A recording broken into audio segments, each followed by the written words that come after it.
প্রিয় ভাইরা আমার, এই সম্পর্কে আপনাদেরকে একটা ঘটনা আমি শোনাই। পয়গম্বরের একজন বিশিষ্ট সাহাবী হযরত হুযায়ফা রাদিয়াল্লাহু তাআলা আনহু রওনা করলেন দ্বীনে দাওয়াত নিয়ে রোম সম্রাটে। রোম সাম্রাজ্যে যখন প্রবেশ করলো, প্রবেশ করার সাথে সাথে তার বিভিন্ন গোয়েন্দা বাহিনী খবর নিয়ে তাদেরকে বন্দী করে ফেলে। বন্দী করার পর বাদশা বলতেছে, শোনো শোনো, তোমাদের ঈমান কত মজবুত আমি একটু পরীক্ষা করব।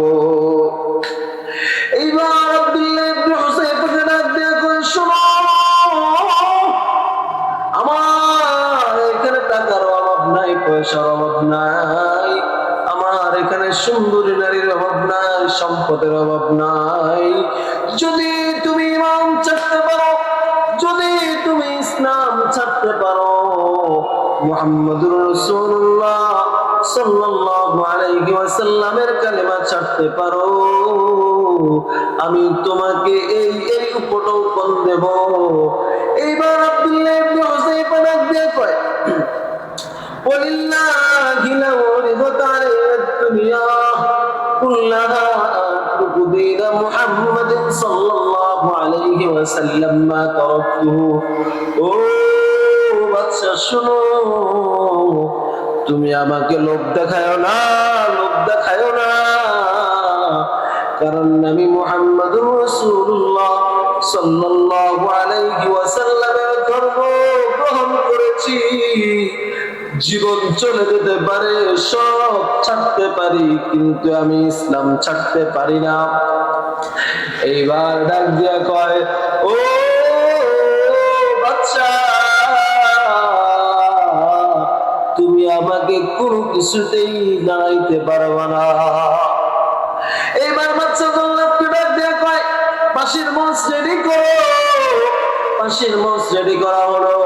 রেডি করার পর ওই যুবক বলতেছে, আমাকে ফাঁসিতে ঝুলাইলে কোনো লাভ হবে না, শুধু কি করতে পারবা, আমার দেহ থেকে আমার পান পাখিটা বের করে আমার রবের সাথে সাক্ষাৎ করাইতে পারবা, এটার চাইতে ভালো কিছু আর হতে পারে না।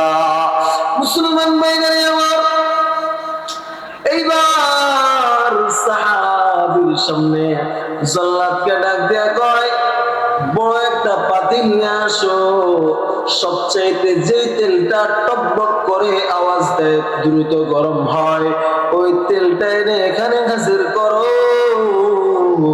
তেলটা আনা হলো, পাতিলটা বসানো হলো। বসানোর পর আগুন জ্বলতেছে, দাউ দাউ করে আগুন জ্বলে। ওই হুযায়ফা রাদিয়াল্লাহু তাআলা আনহু এর সহচরদের মধ্যে হতে, সঙ্গীদের মধ্যে হতে একজনকে তৈলের ডেকের ভিতরে পালা দেয়।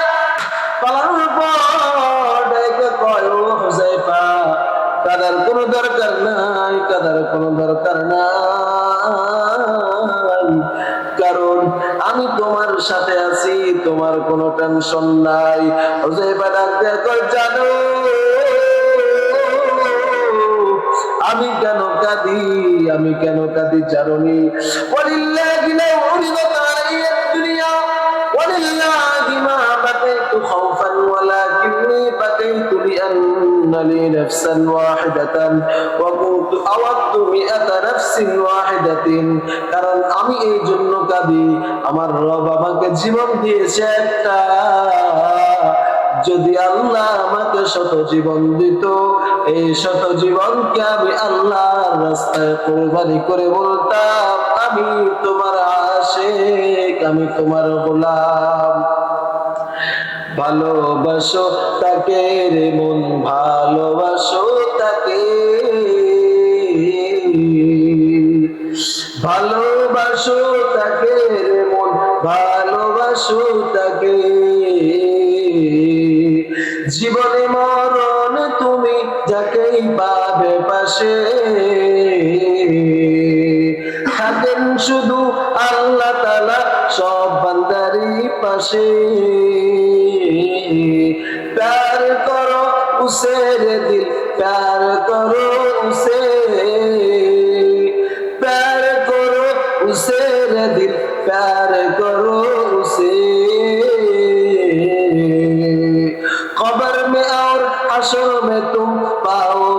दिसे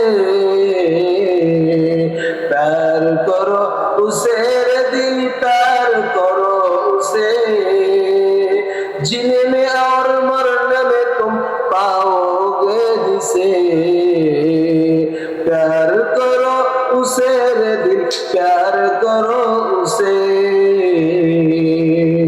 মুসলমান ভাইরা আমার ভালোবাসা হবে একমাত্র রবের সাথে ভালোবাসা হবে একমাত্র আল্লাহর সাথে দুনিয়ার কারোর সাথে আমার ভালোবাসা হবে না মসজিদে দিয়ে কর শুনো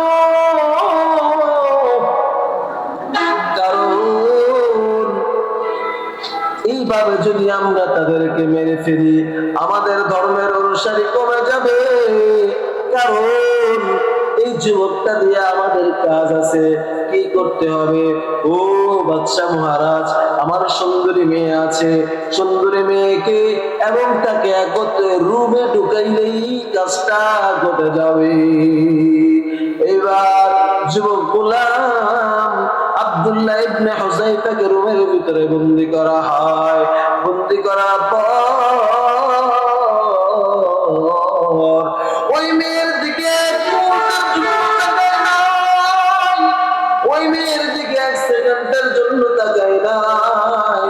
চোখটা বন্ধ করে বলে ইন্নাল্লাযীনা ক্বালু রাব্বুনাল্লাহ ওয়াল্লাহ আমি তোমার গোলাম আমি তোমার আশিক আমি তোমার উপর ঈমান এনেছি এবং তোমার উপর ইস্তেকামত করেছি তোমার উপর ভরসা রেখেছি রব দিয়া করে শোন বান্দা তুই যখন আমার প্রতি বিশ্বাস রাখলি আমার প্রতি ইস্তেকামত করলি আমি আল্লাহ